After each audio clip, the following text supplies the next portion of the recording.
My media समाचार में आपका स्वागत है। मेरा नाम है काजल तिवारी। बिहार में राजस्व एवं भूमि सुधार विभाग में कितनी ईमानदारी से काम होता है ये बताने की जरूरत नहीं है। पहले भी आपको हमने बताया है कि कैसे किसानों की लगान रसीद में पूरे बिहार में ऐसा हाल है जिसका कोई हिसाब नहीं। कहीं खाता सही तो खेसरा गायब, तो किसी की रसीद में खाता ही नहीं है। खैर, इसकी चर्चा थोड़ा आगे करेंगे। अभी ताजा बात आपको बताते हैं। बुधवार को राजस्व एवं भूमि सुधार मंत्री डॉक्टर दिलीप कुमार जायसवाल ने निगरानी के केसों से जुड़े मामलों की समीक्षा की। विभागीय अधिकारियों के जरिए उन्हें पता चला कि कुल 70 अधिकारियों और कर्मचारियों के खिलाफ विभागीय कार्रवाई से जुड़े मामले पेंडिंग हैं। इनमें 47 मामलों में संचालन पदाधिकारी की ओर से अब जवाब भिजवाए ही नहीं गए, वहीं 23 मामलों में जवाब मिला है। इतना सुनकर दिलीप जायसवाल भी हैरान हो गए। उन्होंने सभी पेंडिंग मामलों की गंभीरता से समीक्षा करते हुए स्पष्ट निर्देश दिया कि जिन 47 मामलों में जवाब नहीं मिला है उनमें संबंधित संचालन पदाधिकारी को अंतिम चेतावनी पत्र यानी लास्ट वार्निंग लेटर जारी किए जाए। उन्होंने कहा कि पत्रों में साफ साफ पूछा जाए कि विभागीय आदेश की अवहेलना और जवाब देने में लापरवाही के लिए उनके खिलाफ कार्रवाई क्यों नहीं की जाए। उन्होंने कहा कि विभागीय आदेशों की अनदेखी अनुशासनहीनता की श्रेणी में आती है और ये अंतिम मौका दिया जा रहा है। यदि इसके बाद भी संबंधित पदाधिकारियों ने लापरवाही बरती तो उनके खिलाफ कार्रवाई के लिए सामान्य प्रशासन विभाग को चिट्ठी भेजी जाएगी।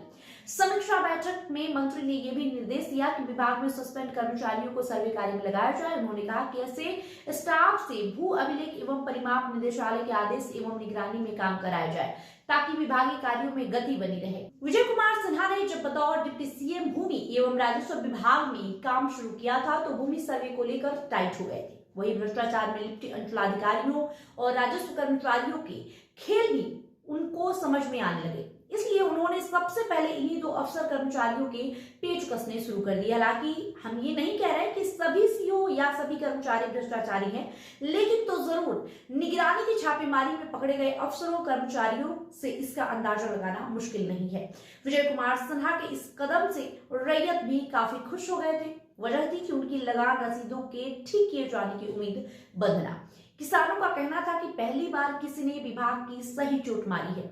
कहते हैं कि हथौड़ा कितना चलाया इससे फर्क नहीं पड़ता, कहां चलाया इसका असर दिखता है। विजय कुमार सिन्हा ने ठीक यही किया। बंटवारे से लेकर दाखिल खारिज तक में पारदर्शिता और जटिल कामों को आसान बनाकर उन्होंने नई शुरुआत कर दी थी। नाराज सीओ हड़ताल पर गए तो उनकी भी सख्ती कम नहीं हुई, लेकिन सरकार बदलते ही उनका विभाग बदल गया। अब सवाल यह है कि मंत्री दिलीप जायसवाल के लिए क्यों कदम उठाना जरूरी इसलिए कि क्योंकि विजय कुमार सिन्हा ने कड़े कदमों से रैयतों और आम लोगों में काफी उम्मीदें जताई। ये उम्मीदें टूटी तो हो सकता है कि अगले चुनाव में ये सब रैयत वोटरों के तौर पर सरकार के खिलाफ चले जाए। ऐसे में एनडीए के लिए बड़ी मुश्किल होगी। इसलिए दिलीप जायसवाल के सामने कड़े कदम उठाने की चुनौती है।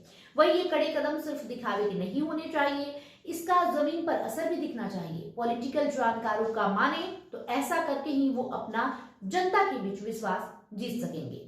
रिपोर्ट्स की माने तो पहले अंचल कार्यालयों के चलते किसानों को अपनी जमीन की रसीद सही करने में पापड़ बेलने पड़ते थे और इसके बाद सरकार ने भूमि सर्वे से पहले राजस्व महाअभियान के जरिए रैयतों की जमीन की रसीद और डिटेल सही कराने का काम शुरू किया। 19 सितंबर 2025 तक किसानों के उत्तराधिकार पत्र वंशावली से लेकर तमाम कागजात और फॉर्म भरकर भी जमा कराए गए।